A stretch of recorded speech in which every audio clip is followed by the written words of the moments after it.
सचिन अहिर यांना पक्षानं सर्व काही दिलं, सर्व मिळाल्यावर ही माणसं सोडून जातात म्हणत राऊतांच्या तोंडी आत्मचिंतनाची भाषा. सत्ताधाऱ्यांकडूनही ठाकरेंच्या सेनेवर टोलेबाजी.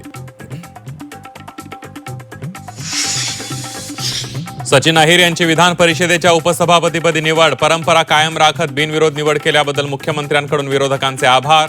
तर नावात सचिन असल्यानं योग्य वेळी योग्य निर्णय घेतात. उपमुख्यमंत्री शिंदेंकडून कौतुक.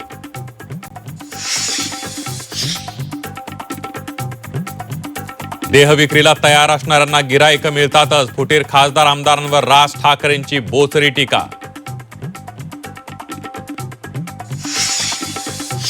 देशात घाणेरडं राजकारण सुरू. भाजपलाही या राजकारणाचा फटका बसणार. फोडाफोडीवरून राज ठाकरेंची टीका. विरोधक संपवले की पक्षांतर्गत विरोधक तयार होत असल्याचंही विधान. मुंबईत आज महायुती समन्वय समितीची बैठक. केंद्रीय मंत्रिमंडळ विस्तार आणि राज्यातील राजकीय घडामोडींवर चर्चा होणार. मुंबईला पुढील 3 तास पावसाचा रेड अलर्ट. काम असल्यास घराबाहेर पडा. महापौर ऋतू तावडेंचं मुंबईकरांना आवाहन.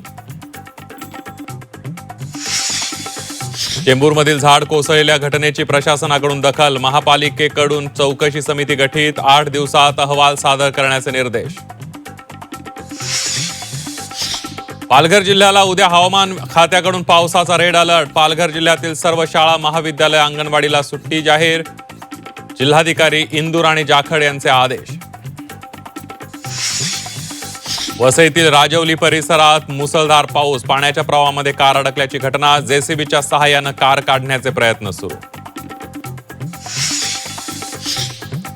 मुसळधार पावसामुळे पुण्यात पिंपळाचं झाड कोसळलं. सिलाई चौकामध्ये काही काळ वाहतूक विस्कळीत. मुसळधार पावसाचा पुणेकरांना फटका. आरोपी केतन अग्रवाल हत्येप्रकरणी पोलिसांकडून 3.5 तास रिक्रिएशन. पोलिसांकडून अनेक महत्वाच्या बाबींची पडताळणी. केतनचा डमी पुतळा लोहगडावरून फेकला.